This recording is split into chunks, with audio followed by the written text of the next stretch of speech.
नमस्कार, मैं हूं प्रत्युष खरे और आप देख रहे हैं ताल ठोक के। राजस्थान के महावीर शूरवीर राणा सांगा, जिनका इतिहास हमें आज भी देशभक्ति की प्रेरणा देता है। ये ऐसे योद्धा थे जिन्होंने अपने शरीर पर 80 घाव खाकर भी दुश्मनों को परास्त किया था। बाबर के महिमा मंडन के लिए समाजवादी पार्टी के राज्यसभा सांसद रामजीलाल सुमन ने राणा सांगा को गद्दार कहा है। रामजीलाल सुमन के इस बयान पर चौतरफा विरोध दर्ज कराया जा रहा है और इसी बयान को लेकर यूपी के सीएम योगी आदित्यनाथ से लेकर राष्ट्रीय स्वयंसेवक संघ ने औरंगजेब और बाबर प्रेमी गैंग को नसीहत दी है। वह हिंदू महासभा की नेता ने कहा है कि जो रामजीलाल सुमन की जीभ काट कर लाएगा उसे नगद इनाम दिया जाएगा। तो ऐसे में सवाल यह है कि आखिर औरंगजेब और बाबर के डीएनए को लेकर यह नई बहस क्या पुष्टिकरण के लिए छेड़ी गई? तो क्या इस बहस से मुस्लिमों के वोट को साधा जाएगा? ये फिर हिंदुस्तान के इतिहास को ही कलंकित किया जा रहा है? तो आज इसी अहम मुद्दे पर हम चर्चा करेंगे, लेकिन पहले देखते हैं ये छोटी सी रिपोर्ट।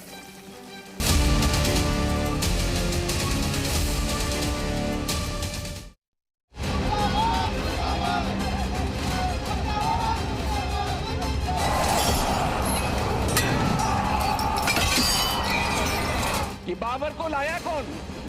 बाबर को इब्राहिम लोदी को हराने के लिए राणा सांगा लाया था। तो मुसलमान तो बाबर की औलाद हैं और तुम गद्दार राणा सांगा की औलाद हो। इसने कहा हिंदुओं को गद्दार, तो जो भी इसकी जीभ काट के लेके आएगा मैं उसको 1 लाख रुपए इनाम देंगे। ये पैसे दिखा दे, जो भी हिंदू भाई लेके आएगा मैं उसको 1 लाख रुपए इनाम देंगे। ये मानसिक रूप से दिवालिया हो गए हैं, अब देश के इतिहास को झुठलाने का काम कर रहे हैं। तो अगर रामजीलाल सुमन जी ने भी इतिहास का कोई पन्ना पलट दिया, जिस पन्ने में अगर इस तरह की भाव लिखा होगा, 200 साल पहले 100 साल पहले हम लोगों ने तो इतिहास लिखा नहीं। न सिर्फ अखिलेश यादव को इसमें माफ़ी मांगनी चाहिए, अपितु सदन के अंदर राइटिंग में एक माफ़ीनामा ये सदन के सभापति महोदय को भेजें।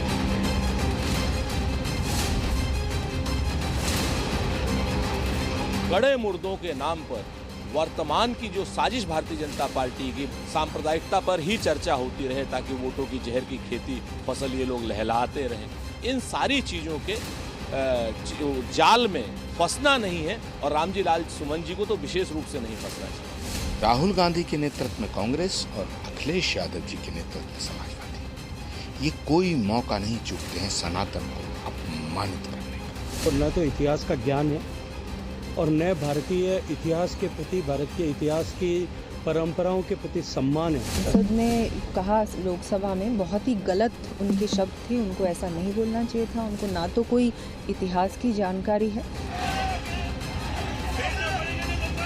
और तुम गद्दार राणा सांगा की औलाद हो।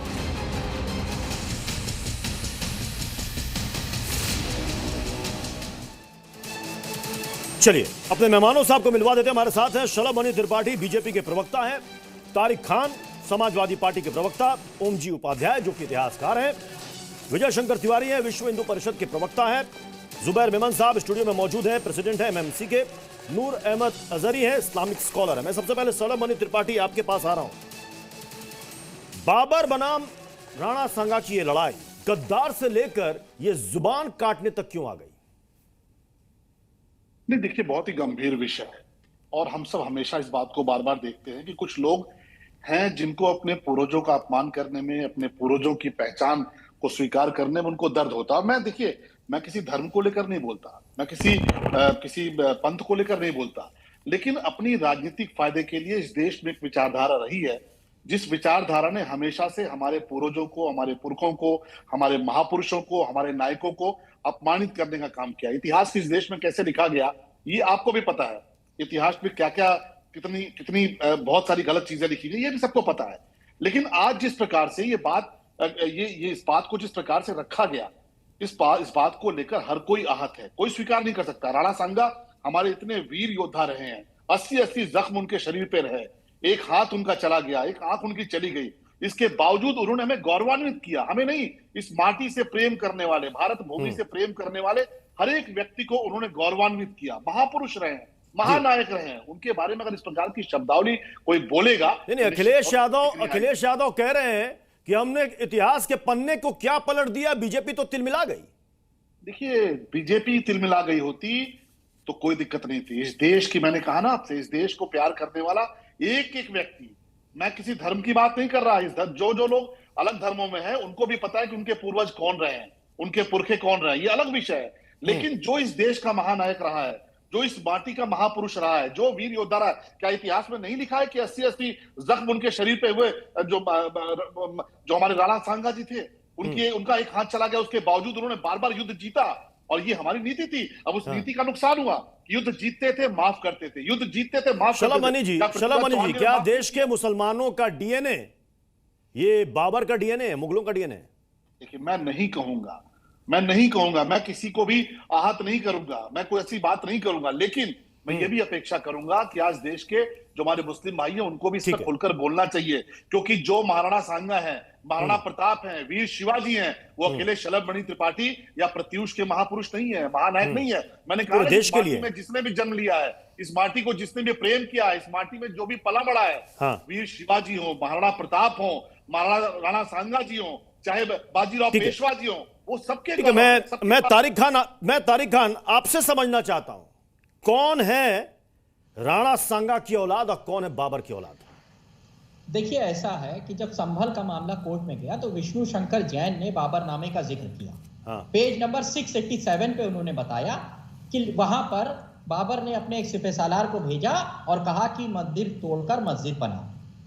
मीर हिंदू नाम था उनके सिपहसालार का। वहां पर बाबरनामे को सही माना गया और सारे राइट विंगर्स ने कहा कि बिल्कुल सही कहा है। अब इसी बाबरनामे में 587 पेज पर लिखा हुआ है कि मेरे पास चिट्ठी आई राणा सांगा की कि यहां आइए, आप हमला करिए भारत पे और हम आपकी मदद करेंगे। अब हम इस तथ्य को, मैं किसी को गलत या सही नहीं कह रहा हूं, इतिहास में यह लिखा, अब इसी तथ्य को हम नहीं मान रहे।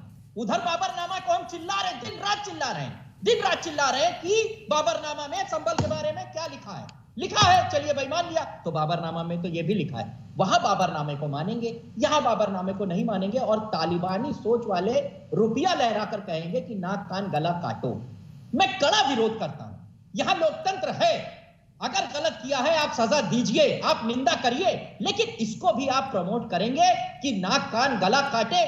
बॉन्ड जो कि इनके विधायक, इनके सांसद थे, उन्होंने कुछ दिन पहले राहुल गांधी की कहा था कि उनका गला काट के लाओ, नाक कान काट के लाओ, जीभ काट के लाओ। ऐसे ही स्वामी प्रसाद मौर्य के बारे में कहा गया कि उनका नाक कान गला काट के लाओ। ठीक है, आप यहां तालिबानी विचारधारा से हिंदुस्तान को चलाना चाहते हैं, मैं इसका साथ नहीं दूंगा। आप जैसे लोग या भारतीय जनता पार्टी के लोग इसका साथ दें, मगर मैं इसकी कड़ी निंदा करता हूं। तारिक जी, आपके लिए राणा सांगा कौन थे? गद्दार थे? नहीं, राणा सांगा ने बुलाया था या नहीं बुलाया था, पहले यह तय हो जाए। नहीं, पहले ये बताइए कि राणा सांगा आपकी नजरों में क्या है? नहीं, राणा सांगा और बाबर, ये दो हैं आपके सामने। मैं दो का नाम ले रहा हूं, बाबर, राणा सांगा। आपकी नजर में कौन देशभक्त है और कौन गद्दार है, साफ कर दीजिए। हमने कभी बाबर को अपना आइडियल नहीं बताया। हमारे आइडियल गांधी जी हैं, और मुसलमानों की बात करें तो उनके आइडियल प्रॉफिट मोहम्मद है। राणा सांगा कौन थे? बात कह रहा हूं, आपकी नजरों में राणा सांगा कौन है? मैं कह रहा हूं, अगर हम क्या राणा सांगा आपकी नजरों में, आपके नजरिए में गद्दार है?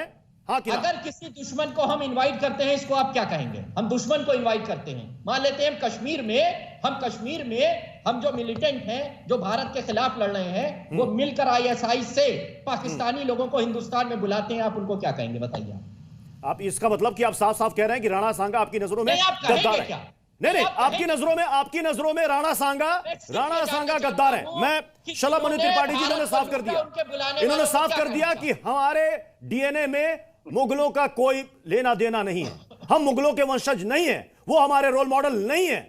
लेकिन राणा सांगा को लेकर इनका नजरिया अलग है। देखिए, अगर आक्रांताओं के वंशज खुद को नहीं मानते प्रत्युष भाई, तो आज राणा सांगा पर गर्व करते। आक्रांताओं का डीएनए खुद के भीतर नहीं मानते तो महाराणा प्रताप जी पर गर्व करती, वीर शिवाजी पर गर्व करते, औरंगजेब पर बिलखते नहीं है। फिर मैं देखिए, मैंने प्रत्युष भाई कहा कि ये लड़ाई हिंदुस्तान को प्रेम करने वाले, इस माटी को प्रेम करने वाले हर एक व्यक्ति की लड़ाई है। महाराणा सांगा इतने बड़े हमारे योद्धा थे, इनके मुंह से एक शब्द नहीं फूटा, आप बार बार पूछते रहे। ये है समाजवादी पार्टी जो आक्रांताओं को लेकर अपने दिल में घूमती है। और मैं तो कहता हूं, देखिए, देश जवाब देगा, स्वीकार नहीं होगा।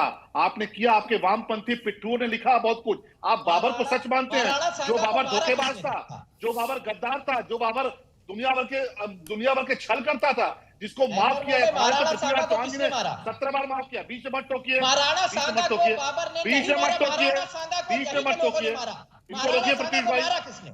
मेरा सवाल है, मेरा प्रश्न है, डीएनए लिए घूम रहे हैं क्या? मैं विनम्रता से प्रश्न पूछ रहा हूं कि महाराणा सांगा को मारा किसने? मैं पूछ जाता हूं। प्रश्न पूछने के लिए प्रत्युष बैठे हैं यहाँ पे। एक सेकंड तारिक भाई इनको अपनी बात पूरी करने दीजिए, शलभ जी को। बाबर जैसा मक्कार, बाबर जैसा धूर्त, ये जो तमाम हारते थे, हारने के बाद जाकर समझौता करते थे, पीछे से वार करते थे। हमारे जो पृथ्वीराज चौहान जी ने 17 बार छोड़ा था, तो कौन था कमजोर, कौन था कायर कि जब एक मौका मिला तो उसने धोखा किया? क्या बाबर धोखेबाज नहीं था क्या? तो ये तो देखिए, ये तो हमें पता है कि हमारे जो महानायक थे, हमारे जो महापुरुष थे, उनकी उदारता उनके खिलाफ गई, उनकी वीरता उनके खिलाफ गई, उनका पराक्रम उनके खिलाफ गई। लेकिन तारिक खान की जुबान से मैं इतिहासकार ओम जी आपके पास आऊंगा, लेकिन उससे पहले विजय शंकर तिवारी जी, कौन है देश का गद्दार? हाँ प्रत्युष, बहुत बढ़िया प्रश्न किया आपने। देश का गद्दार वो है जिसने भारतीय संस्कृति के साथ खिलवाड़ किया, भारतीय जीवन मूल्यों को तोड़ने की कोशिश की, भारत के उस संस्कृत के महाविद्यालयों को, विश्वविद्यालयों को तोड़ने की कोशिश की। वो सभी इस देश के शत्रु हैं। गद्दार की बात को, ये शत्रु हैं। और जो आज भी अपने को भारत का कह करके इन शत्रुओं की वकालत करते हैं, उनकी कब्रों की वकालत करते हैं। बाबरनामा में लिखा हुआ सच जो अभी बात कर रहे थे यहाँ पर कि वहाँ पर बाबर ने लिखा है मानते हैं नहीं मानते हैं, उसने लिखा है ये राम की भूमि है, उसको भी नहीं मानते हैं, ज्ञानवापी वाले विषय में दोगलापन करते हैं। तो वो लोग दोगले हैं, वो लोग दोगले हैं, वो लोग गद्दार हैं इस देश के, जो आज भी भारत की संस्कृति को नष्ट करने वालों के साथ खड़े हैं, वो दोगले हैं। और एक बात प्रत्युष जी, संसद वो विमर्श कारण है, संसद में विमर्श का रण होता है, वहां पर प्रॉपर लोग चर्चा करते हैं, विमर्श करते हैं, और उसमें खड़े होकर के रामजी लाल जिन्होंने गद्दारी की बात कही, वो स्वयं गद्दार हैं। गद्दार इसलिए क्योंकि शत्रुओं के साथ खड़े हैं। और ये इतिहास आप गूगल जाकर देख लिए, गूगल में कहीं भी नहीं लिखा कि उन्होंने, राणा सांगा ने अपने साथ ताकत देने के लिए किसी को बुलाया है। आप पढ़ लीजिए, इतिहास पढ़ लीजिए, संसद में खड़े होकर के साक्ष्य लेकर के जाते तो ज्यादा अच्छा होता। ठीक है, मैं ओमजी उपाध्याय आपके पास आ रहा हूं। थोड़ा सा इतिहास को मैं टटोलूंगा, ज्यादा नहीं, क्योंकि अगर इतिहास के पन्ने अगर हम पलटने लगे तो बहुत लंबी बहस चली जाएगी। इस पर इतिहासकारों में मतभेद है। नहीं, बाबरनामा का जिक्र किया जिसमें कहा गया कि लेकिन राणा सांगा की तरफ से संदेशा भिजवाया गया। कुछ इतिहासकार कहते हैं ना, बाबर की तरफ से संदेशा भिजवाया गया कि मैं दिल्ली से आक्रमण करूंगा, आप आगरा की तरफ से आ जाओ। और कुछ इतिहासकार यह भी कहते हैं कि चूंकि इब्राहिम लोदी के शासन में खुद उसके चाचा भाई और उस समय का पंजाब का गवर्नर, इन लोगों ने संदेशा भिजवाया कि लोदी को हराना है। सच क्या है? प्रत्युष जी 2 मिनट बस दीजिएगा, 2-3 बिंदुओं में बात करूंगा। पहले तो यह कि राणा सांगा था कौन? राणा सांगा वो वीर नायक है, मेवाड़ का शासक, 1508 में शासक बनने वाला, जिसने 100 लड़ाइयां लड़ी और 100 लड़ाइयों का विजेता रहा, जिसमें से 18 युद्ध उसने मालवा, गुजरात और दिल्ली के सुल्तानों से किया। जिस इब्राहिम लोदी की बात हो रही है, उसी इब्राहिम लोदी को उसने 2 बार, जब खतौली में और जोधपुर के युद्ध में हराया था। खतौली के युद्ध के बाद इब्राहिम लोदी उससे इतना डरा हुआ था कि लौट के वो दिल्ली आने की हिम्मत नहीं कर रहा था, भाग के कालपी चला गया। वो राणा सांगा की बात हो रही है। ये उस राणा सांगा की बात हो रही है जिसके शरीर पर 80 घाव थे, एक आंख चली गई थी, एक हाथ खराब हो गया था युद्धों में अपनी वीरता के कारण।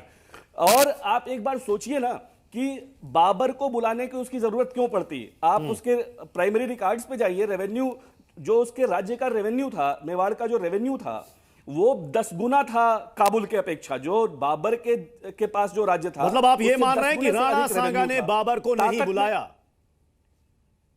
अब एक बात बस और मैं अपनी बात पूरी कर लूं। 3 मैं आपको स्रोत बताता हूं प्राइमरी। अहमद यादगार अफगान है जो इब्राहिम लोदी के दरबार में है, उसकी किताब है सलातीन अफगाना। इसके अलावा जौहर आफ्ताबची है सलातीन मखजन अफगाना। और तीसरी जो बाबरनामा की बात हो रही है, बाबरनामा में लेनपूल का जो ट्रांसलेशन है उसको पढ़ लीजिए, किसी भी पृष्ठ पे चले जाइए, पता नहीं कौन से ट्रांसलेशन की बात कर रहे हैं अभी जो महोदय कर रहे थे। इन तीनों ही सोर्सेज में कहीं ये नहीं है कि राणा सांगा ने उसको बुलाया था। उसको बुलाया था इब्राहिम लोदी के चाचा दौलत खां लोदी और उसके बेटे जो था आलम खां। इन दोनों ने मिलकर आलम खां को दूत बनाकर दो दूतों के साथ उसके दरबार में भेजता है और बताता है कि मेरे साथ अत्याचार हो रहा है, मैं स्वाभाविक शासक हूं यहाँ का। यहाँ के फल भेजता है, आम भेजता है, बड़ा डिटेल्ड वर्णन है। और ये भी इंटरेस्टिंग है कि अगर ये कहा जा रहा है कि राणा सांगा ने बिल्कुल बाबर को बुलाया था तो 1526 में यहां पर एंट्री होती है बाबर की, और ठीक 1527 में वही राणा सांगा जिन्होंने किसे हराया, बाबर को, अगर बुलाया तो फिर उसके खिलाफ जंग क्यों लड़ा, यह भी एक इंटरेस्टिंग पहलू है इसमें। मैं इतिहास में बहुत ज्यादा नहीं जाऊंगा क्योंकि इसे कुरेदा जाएगा तो बहुत लंबा समय निकल जाएगा। मेमन साहब, क्या देश का मुसलमान खुद को मुगलों का वंशज मानता है? उनके लिए आइडियल कौन है, रोल मॉडल कौन है? देश का मुसलमान ना मुगलों का अपना वंशज मानता है, ना किसी और राजा को अपना वंशज मानता है। ये देश एक आज़ाद देश है, रिपब्लिकन देश है जो संविधान पे चलता है।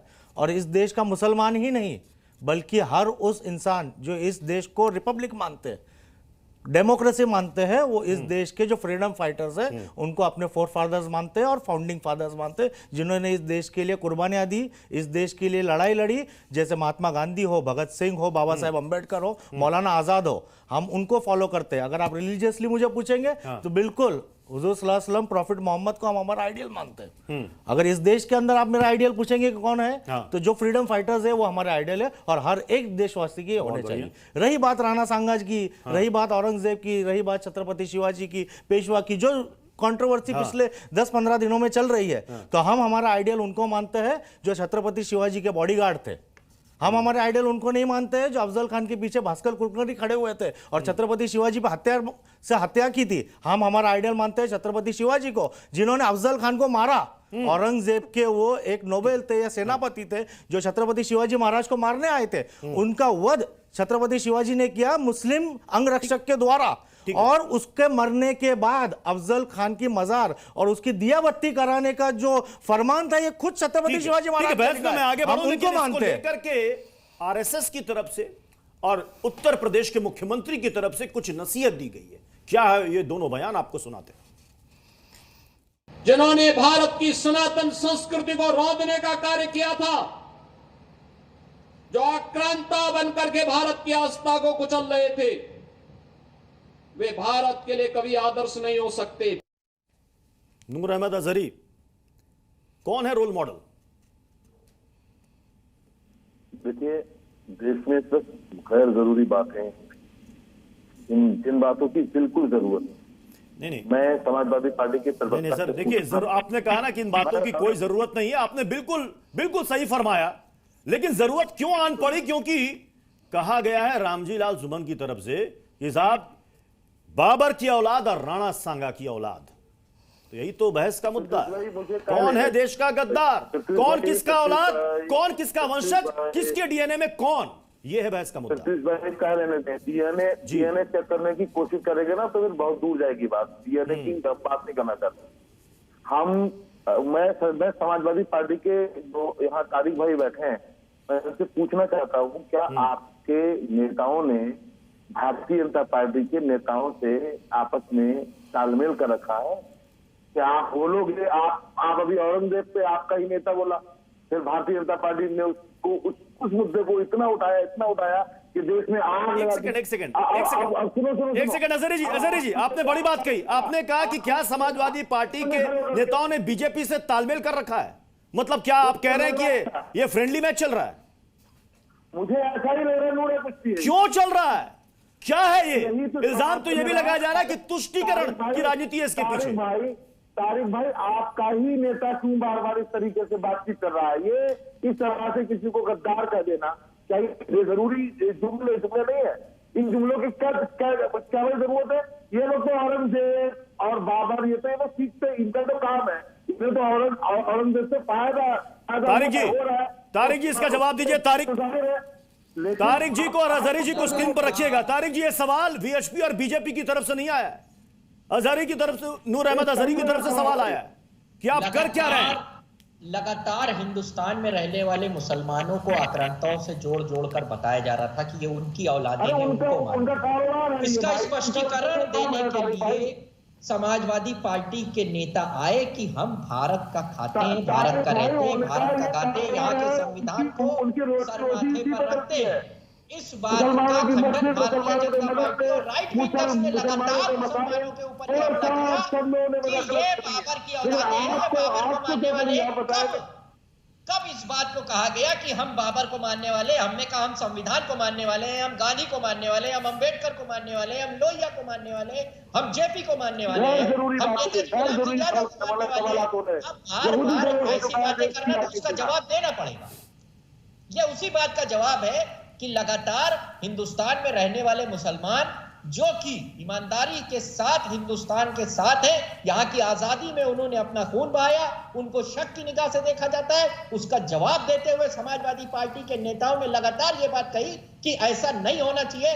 उनके ऊपर इस तरीके के आरोप बिल्कुल निराधार है। ये सरासर सत्ता की लड़ाई थी। मैं पूछना चाहता हूं, राणा सांगा को किसने मारा? जब बाबर से उनका युद्ध हुआ तो वहां से वो बच के निकल गए, फिर उसके बाद उन्हीं के लोगों ने खाने में जहर मिलाकर उनको मार डाला। क्या उसमें बाबर का हाथ था? नहीं था। जब बाबर से उनका युद्ध हुआ तो बाबर के इनके राणा सांगा के साथ के कुछ जो इनके सेनापति थे उन्होंने ही जाकर हाथ मिला लिया बाबर से। तो मैं ये कह रहा हूं, ये युद्ध धर्म का युद्ध नहीं था। धर्म का युद्ध मत बनाइए। अजहरी जी, लगता आवाज नहीं आ रही। अजहरी जी, ये सत्ता की लड़ाई थी, धर्म का युद्ध नहीं था। विजय शंकर तिवारी जी, यहां पर नूर अहमद अजहरी ने कहा कि यह गैर जरूरी था। क्या जरूरत है इस पूरी लड़ाई में समाजवादी पार्टी को ऐसा बयान देने की? वो इसके खिलाफ है। तो अब सवाल यह है कि बार बार रामजी लाल सुमन भी यही कह रहे हैं कि बार बार आप लोग कहते हैं कि साहब मुसलमानों का डीएनए, मुसलमानों का डीएनए, वो कहते हैं क्यों तुलना करते हैं आप हमारी मुगलों के साथ? क्या हम इस देश के नहीं हैं? देखो प्रत्युष जी, भारत का स्वाभिमान और स्वाभिमान रखना, ये दोनों बहुत एक नंबर पे आते हैं, पहले स्थान पे आते हैं। जिस देश का स्वाभिमान नहीं होता है उसको कोई पूछता नहीं है। ये स्वाभिमान की लड़ाई है, उसकी बात हो रही है। जहाँ तक डीएनए की बात है तो महाराणा प्रताप और राणा सांगा का डीएनए एक है, और महाराणा प्रताप वो हैं जिन्होंने झुकना स्वीकार नहीं किया, घास की रोटी खाना स्वीकार किया। एक बात और, मोहम्मद बिन कासम भारत आया, उसको किसी ने बुलाया था क्या? मोहम्मद गोरी भारत में आया, उसको किसी ने बुलाया था क्या? गजनवी भारत में आया, उसको किसी ने बुलाया था क्या? तैमूरलंग भारत में आया, उसको किसी ने बुलाया था क्या? अलाउद्दीन खिलजी आया, किसी ने बुलाया था क्या? और ये बाबर आया, उसको किसी ने नहीं बुलाया। आप जाकर के सारी की सारी पुस्तकें पढ़ लीजिए, आप गूगल में जाकर ढूंढ लीजिए, सारा देश आपको देख रहा होगा। कहीं किसी ने भी कम से एक, रुक जाइए, किसी ने भी बुलाया है? ये हबीबी इतिहास लेकर के, ये हबीबी इतिहास लेकर के देश को बरगलाने की कोशिश मत करिए। अगर कोई गद्दार है तो गद्दार वो है जो खलनायकों के प्रतीकों को यहाँ रखना चाहता है। इस देश में खलनायकों के प्रतीक नहीं बनते हैं, नायकों के प्रतीक हैं। औरंगजेब इस देश का नायक नहीं था, इस देश का खलनायक था। ये समझिए आप पहले। तो जो नायकों के प्रतीक के साथ है वो देश के साथ है, वो स्वाभिमान के साथ है। और जो नहीं जुबैर साहब, इनके कहने का मतलब ये है कि अगर कोई औरंगजेब और बाबर से राणा सांगा की तुलना करे तो इसको क्या समझा जाए, क्या सोच, क्या मानसिकता समझी जाए? और खुद अजहरी साहब ने कहा गैर जरूरी बयान था, क्यों दिया गया? बिल्कुल, जो बयान था वो तो गैर जरूरी था। और जो तुलना की बात की जाती है तो ये हर एक इंसान का व्यक्तिगत राय है कि वो किसकी तुलना किससे करता है और किसको कहाँ रखता है। हमको और आपको इतिहास की किताबें पढ़नी चाहिए कि औरंगजेब की सेना में कितने हिंदू थे और छत्रपति शिवाजी महाराज की सेना में कितने मुसलमान थे। जिस दिन हम इतिहास की किताबें पढ़ेंगे और व्हाट्सएप यूनिवर्सिटी का ज्ञान संघ के कार्यकर्ताओं के तरीके से लेना छोड़ देंगे तो शायद इस देश का उद्धार होगा और हम रोजगार और स्वास्थ्य पे बात कर पाएंगे। विजय शंकर तिवारी जी, फिर से इन्होंने वही कहा। हाँ, नहीं, हम पर हमारे डीएनए पर शक मत कीजिए। मैं इनकी बात पे एक मिनट, मैं ये इनका डीएनए इनको पता है, इनको पक्की तरह पता है कि अयोध्या में भगवान राम हुए, उसके लिए हम वर्षों लड़ते रहे। 500 साल के बाद हमने राम मंदिर लिया। और ये हिंदू मुस्लिम भाईचारे की बात करते हैं, गंगा जमनी तहजीब की बात करते हैं, औरंगजेब के कब्र की बात करते हैं। और हाँ, सुन लीजिए, आपका चरित्र देश में ध्यान में आ गया है। देश देखो सुनिए हमें उनसे हमें ज्ञान नहीं चाहिए। आज आवश्यकता इस बात की थी। प्रत्युष जी एक लाइन बोल देता हूँ। प्रत्युष जी बोलिए सुन रहे हैं। प्रत्युष जी एक लाइन बोल देता हूँ। आज देश इस बात की आवश्यकता थी कि जिन्होंने हमारी बहन बेटियों की इज्जत लूटी, उनके साथ बलात्कार किया और वो संतति आगे बढ़ी, ठीक है, वो संतति आज आप अपनी मां बहन बेटियों के साथ जो ठीक है शलभ मणि जी उसके साथ शलभ मणि जी तो अगर कौन दोगला अगर है, देश के इतिहास इससे तय हो जाए। अगर देश के इतिहास की गलत व्याख्या की गई तो क्या उस इतिहास को मिटा देना चाहिए, और अगर मिटा देना चाहिए तो कैसे मिटाना चाहिए? नहीं देखिए प्रत्युष भाई, जो गलत इतिहास होता है वो वक्त के साथ मिटता ही है। हाँ। अच्छा मुझे एक बात बताइए, अभी एक सज्जन ने कहा समाजवादी पार्टी के कि वो राज सत्ता की लड़ाई थी, वो धर्म की लड़ाई नहीं थी। अब आपके झूठ बोलने से, हमारे झूठ बोलने से सच्चाई छुप नहीं जाएगी। अगर धर्म की लड़ाई नहीं थी तो प्रयागराज को अल्लाह आबाद नगर क्यों कर दिया? अगर धर्म की लड़ाई नहीं थी तो अयोध्या को फैजाबाद क्यों कर दिया? अगर धर्म की लड़ाई नहीं थी तो हमारे वीर महापुरुष, वीर जो हमारे योद्धा थे, जिनको कहा कि नहीं आप जो है संभाजी महाराज, जिनको कहा कि आप इस्लाम कबूल कर लो, अगर धर्म की लड़ाई नहीं थी तो हमारे जो सिख गुरु थे उनके बच्चों को क्यों दीवारों में चुनवा दिया कि इस्लाम ग्रहण कर लो? अब ये ठीक है, कुछ लोग अपने पूर्वजों को बदल लेना चाहते हैं, ये उनकी मर्जी है, मैं उन पर कुछ कहता नहीं हूँ। ये ठीक है, यहाँ बहुत सारे नाम लिए गए कि साहब हमारे पूर्वज वो है, हमारे पूर्वज वो है, लेकिन ये सबको पता है तलवार देख के तलवार पहनी इस देश में। शब्द बुरा लग सकता है प्रत्युष भाई, लेकिन इस देश में बहुत से लोगों ने तलवार देख कर सलवार पहनी है। लेकिन मैं तो उन करोड़ों अनुसूचित समाज के लोग हैं, पिछड़े समाज के लोग हैं, हिंदू समाज के लोग हैं, उन पूर्वजों को बार बार प्रणाम करता हूँ कि वो तलवारों के आगे हिले नहीं, उन्होंने अपनी जान दे दी, अपनी शहादत दे दी, लेकिन धर्म नहीं बदला। आज जो धर्म बदलनी है वो बैठ के में ज्ञान देते हैं कि हमारे पूर्वज फला, हमारे पूर्वज फला है। अरे किसको नहीं पता, हिंदुस्तान में रहने वाले हर एक व्यक्ति का पूर्वज भगवान राम है, भगवान कृष्ण है, भगवान राम, भगवान कृष्ण की परंपरा है। अब आप इंडोनेशिया से सीखिए, इंडोनेशिया को जाकर देखिए कि उन्होंने पूजा पद्धति बदली है। बीच में इनको रोकिए, पीयूष भाई को बीच में रोकिए, इंडोनेशिया से सीखिए। अरे आप क्यों बौखला रहे हैं?